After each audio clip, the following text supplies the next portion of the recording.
السلام علیکم ڈرامہ چل بس تیرا ساتھ ہو، جس میں آپ لوگوں نے دیکھا کہ شہرین فہام کے ساتھ ڈنر پر گئی تھی۔ وہاں انہیں فہام کی کسی ایکس گرل فرینڈ نے دیکھ لیا۔ وہ تو ان کے پاس آ گئی اور فہام سے کہتی ہے کہ اس کا مطلب ہے جو میں نے سنا تھا وہ بالکل سچ تھا، تم نے اس لڑکی سے انگیجمنٹ کر لیا اور بہت جلد شادی بھی کرنے والے ہو۔ تو شہرین آگے سے سوال کرے گی کہ آپ کون ہیں، تو پھر شاید وہ لڑکی شہرین کے سامنے فہام کی ساری حقیقت کھول دے کہ اس نے مجھ سے دوستی کی، شادی کے وعدے کیے، اور جب مجھ سے دل بھر گیا تو مجھے یہ کہہ کر چھوڑ دیا کہ ہم تو اچھے دوست تھے۔ فہام کے بارے میں یہ سب سن کر شہرین کی تو ہوائیاں اڑ گئی، وہ فوراً وہاں سے گھر چلی جائے گی۔ گھر جا کر بھی وہ بہت پریشان تھی، اسے سمجھ نہیں آ رہی تھی کہ وہ کیا کرے۔ اسے فہام کی کال آئے گی لیکن وہ کال نہیں اٹھاتی اور ایسے ہی سو جاتی ہے۔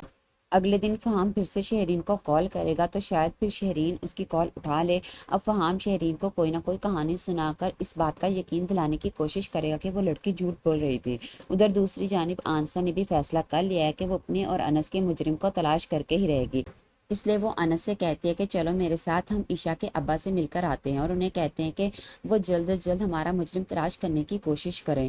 تو انس اسے کہے گا کہ نہیں، ہم وہاں نہیں جائیں گے۔ اس لیے پھر آنسا اکیلی ہی عشا سے ملنے چلے گی۔ وہ عشا سے بات کرے گی اور اسے کہے گی کہ تم اپنے ابا سے کہو کہ وہ میرا یہ کام جلد از جلد کروائیں، کیونکہ مجھ سے اب اور زیادہ صبر نہیں ہوتا۔ میں اس شخص کو دیکھنا چاہتی ہوں جس نے میرے ساتھ یہ سب کیا۔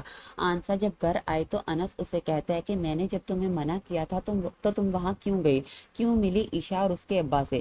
تو آنسا آگے سے کہہ دیتی ہے کیونکہ میں اپنے مجرم کو تلاش کرنا چاہتی ہوں۔ انس کے تایا تائی جنہیں ڈر ہے کہ ان کے بیٹے شیان کی اصلیت سامنے آ گئی تو وہ نہیں بچے گا، اسے بہت بڑی سزا ملے گی۔ اس لیے مرسلین صاحب انس کو بھڑکاتے ہیں اور کہتے ہیں کہ تم سے اپنی بیوی کنٹرول نہیں ہوتی، جس پر آنسا بھی انہیں کہہ دیتی ہے کہ یہ ہمارا آپس کا معاملہ ہے، آپ کیوں اتنا بھڑک رہے ہیں؟ تو مرسلین صاحب آگے سے کہہ دیتے ہیں کہ مجھ سے تمیز سے بات کرو۔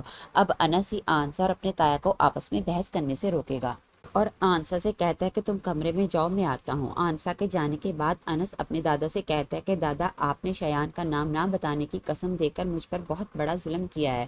اب انس بھی اپنے دادا سے ناراض ہو جائے گا اور اپنے کمرے میں چلا جائے گا۔ انس کے دادا انس کی ناراضگی برداشت نہیں کر سکتے، اس لیے ان کی طبیعت خراب ہو جائے گی۔ ہو سکتا ہے کہ اس بار ان کی ڈیتھ ہی ہو جائے۔ اگر ایسا ہو گیا تو ڈرامے کی کہانی میں بہت بڑا ٹویسٹ آ جائے گا۔